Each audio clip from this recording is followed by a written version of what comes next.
Hello everyone, I hope you all are doing well and I wish you all the best कि आपकी stock market की journey अच्छी जाए और आप अच्छे पैसे कमाए guys. And thank you so much for watching my YouTube channel videos. आने वाला है एक नया आईपीओ प्रीजोर विस्टेक लिमिटेड का। तो आईपीओ डिटेल्स देखते हैं। आईपीओ डेट जो है वो 12 जुलाई 2024 से लेकर 16 जुलाई 2024 तक है। फेस वैल्यू 10 रुपये पर शेयर। प्राइस बैंड 82 रुपीज़ से लेकर 87 रुपये पर शेयर है। लॉट साइज़ 1600 शेयर्स का है। टोटल इशू साइज़ 28,91,200 शेयर्स है। करीब 25 करोड़ 15 लाख रुपए कंपनी कलेक्ट करने वाली है टोटल इशू साइज से। एंड गाइस सारे के सारे जो है वो फ्रेश इश्यूज़ के माध्यम से आएंगे शेयर्स। एक भी शेयर OFS मतलब ऑफ़र फॉर सेल के ज़रिए नहीं आएंगे गाइस। सो आप देख सकते हो 25 करोड़ 15 लाख रुपए गाइस। अब इसका बेसिस ऑफ अलॉटमेंट 18 जुलाई 2024 को है। इनिशिएशन ऑफ रिफंड्स की जो डेट है वो 19 जुलाई 2024 है। Credit of shares to demat वो भी 19 जुलाई 2024 की तारीख है। लिस्टिंग डेट 22 जुलाई 2024। Cut off time for UPI mandate confirmation शाम को 5 बजे 16 जुलाई 2024 है। Issue type book build issue IPO। Listing जो है वो NSE SME पे होगी। सो गाइज एक स्मॉल एंड मीडियम एंटरप्राइजेस का IPO है, मेन बोर्ड IPO नहीं है, जिसकी share holding pre issue 78 lakh 3 और share holding post issue 1 crore 6,91,203 है। सो बेसिकली गाइज आप शेयर होल्डिंग पोस्ट इशू का जो फिगर है उसमें से शेयर होल्डिंग प्री इशू का फिगर माइनस करते हो तो आपको फ्रेश इश्यूज़ के नंबर ऑफ़ शेयर्स मिलते हैं। और मार्केट मेकर पोर्शन जो है वो रिखव सिक्योरिटीज़ है और जिसके बिहाफ पे 1,60,000 शेयर्स अलग से गाइस रखे गए हैं। रिटेल कैटेगरी में मिनिमम हो या मैक्सिमम एक ही लॉट के लिए अप्लाई करना है। 1600 शेयर्स आएंगे, 1,39,200 रुपये आपको देने पड़ेंगे। HNI में मिनिमम 2 लॉट के लिए अप्लाई करना है, 3200 शेयर्स आ जाएंगे, 2,78,400 रुपये गाइस आपको देने होंगे। और यहाँ पर वो बात की सिर्फ लॉट में डील होगी क्योंकि वो ये SME स्टॉक है और लिस्टिंग के बाद स्टॉक की जो लॉट की साइज़ जो है वो चेंज होने के चांसेस होते हैं गाइस। एंड थर्ड वन की भाई 1 लाख से ऊपर की रकम ही लगती है। अभी तक का तो फॉर्मेट यही है, मैक्सिमम 1.5 लाख के अंदर निपट जाता है IPO अमाउंट अभी तक। अब रिजर्वेशन देखेंगे तो QIB shares offered not more than 50% of the net issue है। Retail shares offered not less than 35% of the net issue. NII HNI shares offered not less than 15% of the net issue है guys. And guys यहाँ पर anchor investors भी involve है, लेकिन उससे पहले promoters देख लेते हैं। तो miss Mitali Dashrath Bharti Goswami and mister Goswami Dashrath Bharti Gopal Bharti जो कि कंपनी के प्रमोटर्स है, इनकी share holding pre issue 93.59%, share holding post issue 68.28% है। सो आफ्टर IPO उनकी होल्डिंग 68.28% की हो जाएगी गाइस। अब एंकर इन्वेस्टर्स की डिटेल देखेंगे तो बीड डेट जो है वो 11 जुलाई 2024 है। शेयर्स जो ऑफ़र करे गए हैं 8,14,400 और पोर्शन जो है 7 करोड़ 9 लाख रुपए है। Anchor lock in period end date for 50% shares 30 दिन। उसकी जो डेट है वो 17 अगस्त 2024 है। Anchor lock in period end date for remaining shares 90 days. Date जो है वो 16 अक्टूबर 2024 है guys. So basically anchor investors के साथ कंपनी कुछ टर्म्स एंड कंडीशंस होती है, जिसमें से एक ये है कि बड़ा माल उठाते हैं, बड़ा माल खरीदते हैं। तो कि डील ऐसी कुछ है कि जैसे कि लिस्टिंग के बाद वो एक भी शेयर बेच नहीं सकते हैं 30 दिन तक। 30 दिन के बाद अगर चाहे तो 50% का हिस्सा जो है वो बेच सकते हैं और उसकी डेट दिखाई गई है 17 अगस्त 2024। और बचे हुए 50% जो है वो लोग एंकर इन्वेस्टर 90 दिन के बाद बेच सकते हैं, उससे पहले नहीं बेच सकते। तो उसकी डेट जो है वो 16 अक्टूबर 2024 है। हालांकि मैं आपको ये बताना चाहूँगा यहाँ पर कि कभी भी एंकर इन्वेस्टर या बड़ा इन्वेस्टर्स IPO हो या स्टॉक हो या इंस्टीट्यूशन हो, उसके जस्ट बिहाफ पे ये नहीं हो जा इन्फ्लुएंस नहीं हो जाना चाहिए कि चलो हम भी इन्वेस्टमेंट करते हैं या वॉट एवर XYZ जो रीज़न है। तो वैसा नहीं करना चाहिए। उनकी जो स्ट्रेटजी जो होती है, risk management, money management, profit कितने में मतलब कितना प्रॉफिट बुक करने वाले हैं, कितनी लॉस लेने वाले हैं, रिसर्च टीम उनका, मनी मैनेजमेंट, बहुत सारी चीज़ों में फ़र्क होता है। सो गाइज इस चीज़ का ध्यान रहे, मतलब अंधाधुंध नहीं करना है। डेफिनेटली वो एक एड ऑन पॉइंट ज़रूर कहलाता है। और उस एंकर इन्वेस्टर जब भी इन्वॉल्व होते हैं तो ये भी एक बात बनती है कि मार्केट में मतलब पर्टिकुलर ये जैसे कि ये आईपीओ है तो चांसेस होते हैं कि ग्रे मार्केट प्रीमियम जो है वो बढ़े, चांसेस होते हैं, ऐसा ज़रूरी नहीं है। अकॉर्डिंग टू द मार्केट, मतलब अगर मार्केट पिट जाता है तो फिर ग्रे मार्केट प्रीमियम और ये सब चीज़ की भी इतनी खास वैल्यू नहीं रहती है, क्योंकि ऊपर से एसएमई भी है। सो गाइज अब कंपनी के बिज़नेस के बारे में अगर ब्रीफ आइडिया लें तो 2017 से इनकॉर्पोरेटेड है। Preserve Vistec Limited provides security and surveillance solution with a wide range of CCTV cameras for retail, government, education, and infrastructure. In 2022, the company expanded its product line to include televisions, touch panels, and monitors, all sold under its brand name and manufactured by third parties. Additionally, the company offers video management software that provides surveillance features to customer on a single monitor and location. So guys एक तरह की जो security जो है होती है, surveillance solutions, वो सारी चीज़ें कंपनी प्रोवाइड करती है अपने एंड से। उनके पास एक, क्योंकि आगे की जो लीड होती है वो लीड के लिए काफ़ी स्ट्रॉन्ग उनका नेटवर्क होगा, उस हिसाब से वो प्रोवाइड करते हैं।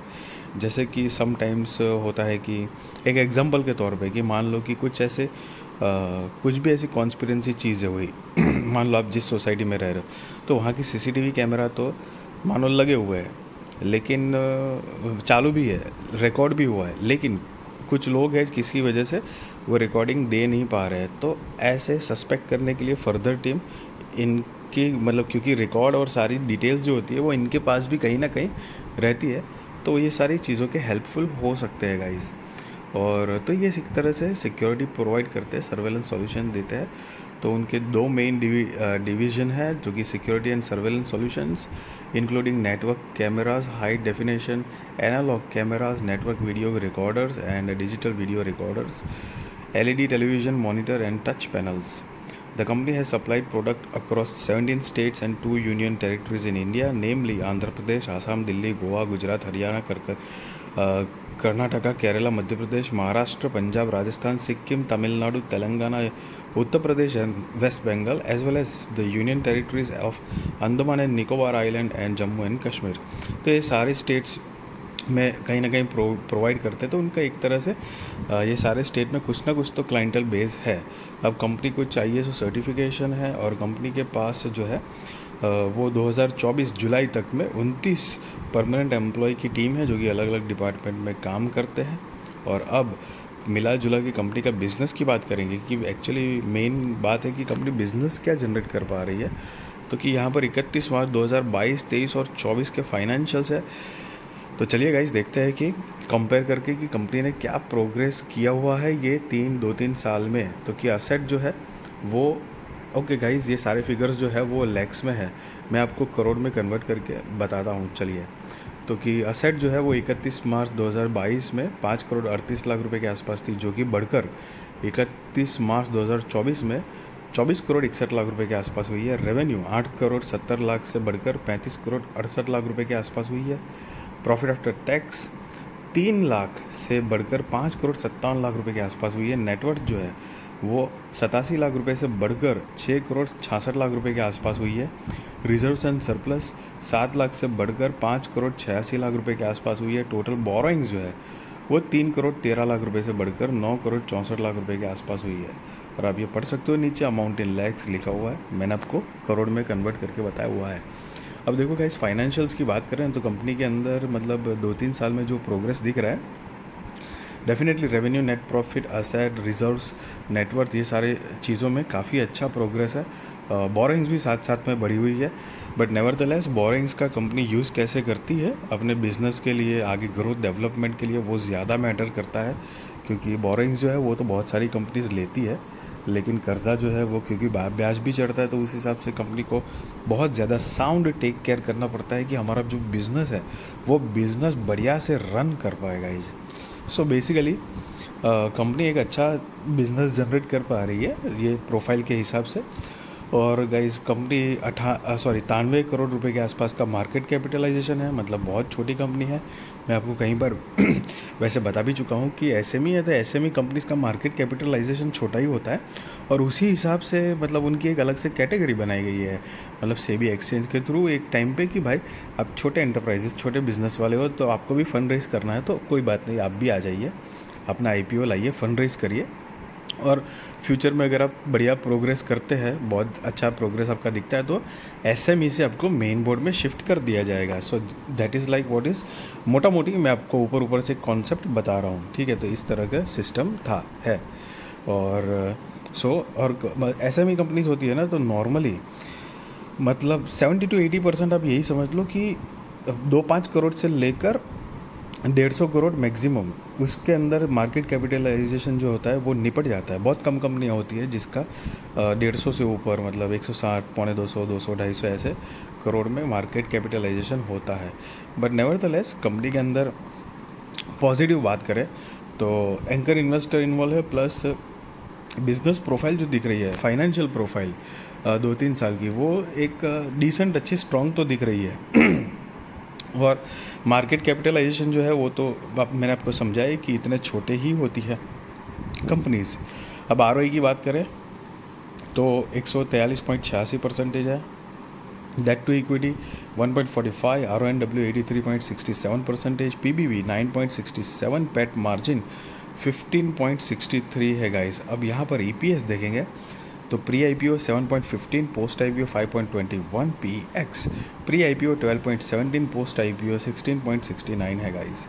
और ये जो नोट है वो बेसिकली उन्होंने EPS प्री आईपीओ और पोस्ट आईपीओ कैसे कैलकुलेट किया है उसके बारे में बताया हुआ है गाइस। और यस गाइस, अब कंपनी की ऑब्जेक्ट ऑफ इश्यू अगर देखेंगे कि आईपीओ लाने के रीजंस क्या है, तो कि यहाँ पर मेजरली 3 रीजंस दिए गए हैं। Funding of capital expenditure requirements of the company towards setting up a display centre and inventory storage in Ahmedabad Gujarat, funding working capital requirements of the company and general corporate purposes.